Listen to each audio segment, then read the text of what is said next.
I remember as one of my favourite memories actually of the day of Coventry Moves was Daniel booking time into our studio at like, was he there about 6:30, 6:45, sticking the last of the sparkle on the wing. Even we were like, I think there's enough.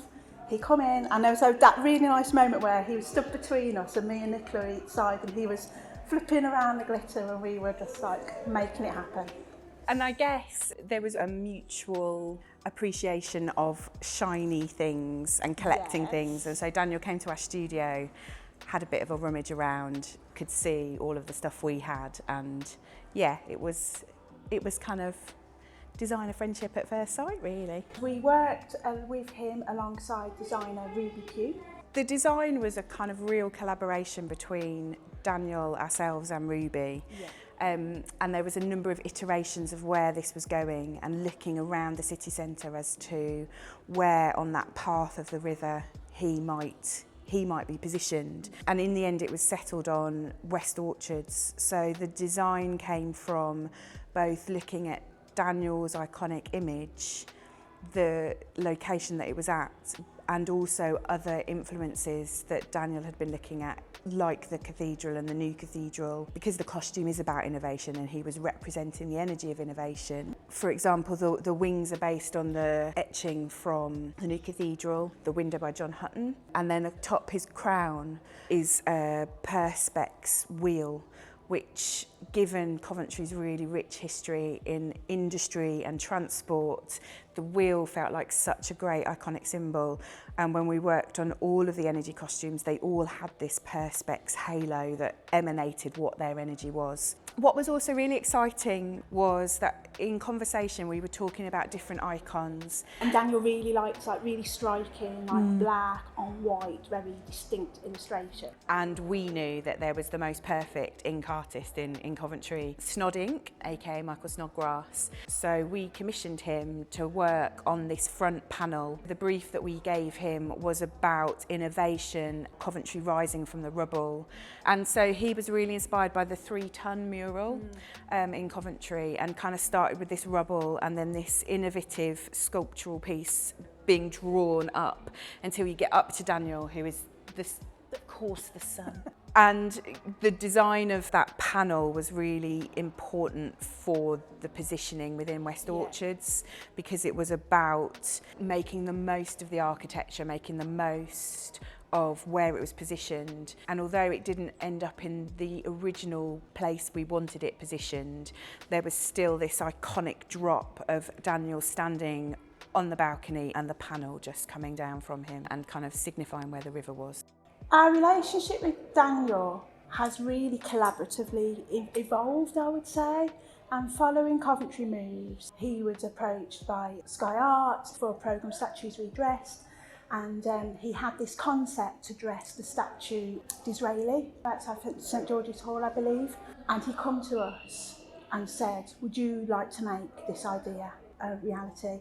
I guess the first time we talked about the exhibition was in our studio when we were sticking on bling for the costume, and Daniel mentioned that he was bringing his exhibition to the city and he'd really like someone local to be involved, and that he thought we would be a great collaborator on the project. And then I guess with our long-standing relationship with the Herbert, we had a meeting and it became really clear that our involvement was more than just making it happen on a perfunctory sort of level. It was more about us being co-curators of the spaces and making this exhibition really zing for Coventry, and to really have an opportunity to tell Daniel's full story.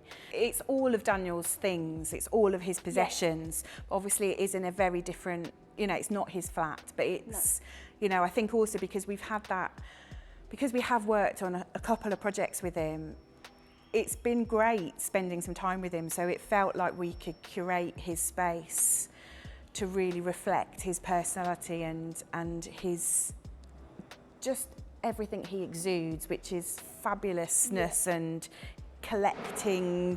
And I think we were brought on board because our passion is immersive, and the idea with this exhibition was to break the boundaries a bit more and showcase Daniel's work in a way that it has never been done before in his previous exhibitions.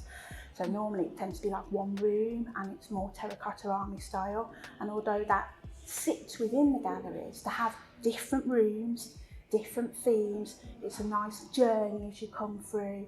To have like Daniel's studio room, I think it's like a really successful part of the exhibition. And he's going to be in there, which I think is just also an incredible like surprise element to the show, where he may be in, he may not be in, he might give you a personal guided tour. And I guess for me, the other room that is really exciting and different to what's been shown before is the opera costumes, because it's a very different feel. I think each gallery space, as you walk through, has a very different story to tell and a very different displaying of all of the costumes, but still, it's very Daniel. Yeah. There was 2 delivery days of Daniel's possessions. The first were the sculptures that came, which were an army of boxes themselves. They were. And so our team, a team from the Herbert, spent a long time unpacking, re-energising, refixing, reassembling, making sure that the sculptures were all on point before we moved them into the gallery spaces. And then the second delivery day was all of his possessions from London, and his mum's and more, everything that's been in storage. So it was his books, it was his artwork, just curio, gifts. You know, people do love to give Daniel gifts. I think he exudes, he exudes niceness, and people just want to give him beautiful gifts. And so there is just boxes of beautiful gifts and beautiful things. And stories to tell of those beautiful gifts. His memory works on the visual, so it's like he sees something and he knows the story attached.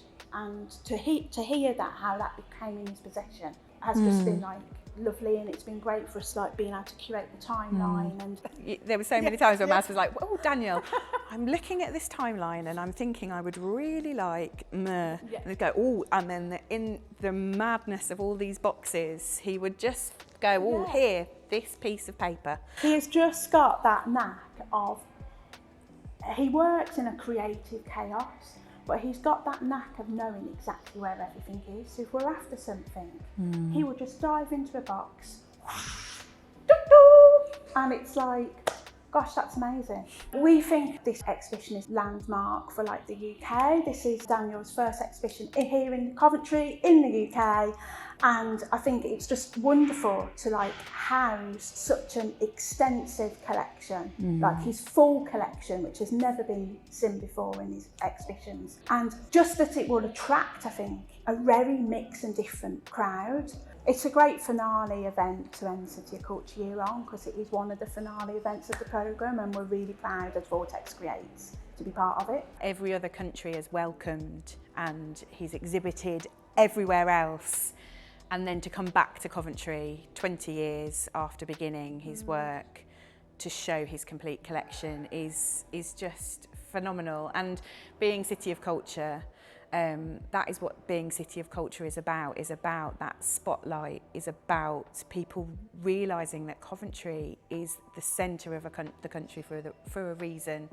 It is amazing. It's amazing to come here. The sun is shining, and we get to see wonderful exhibitions in a wonderful, wonderful building.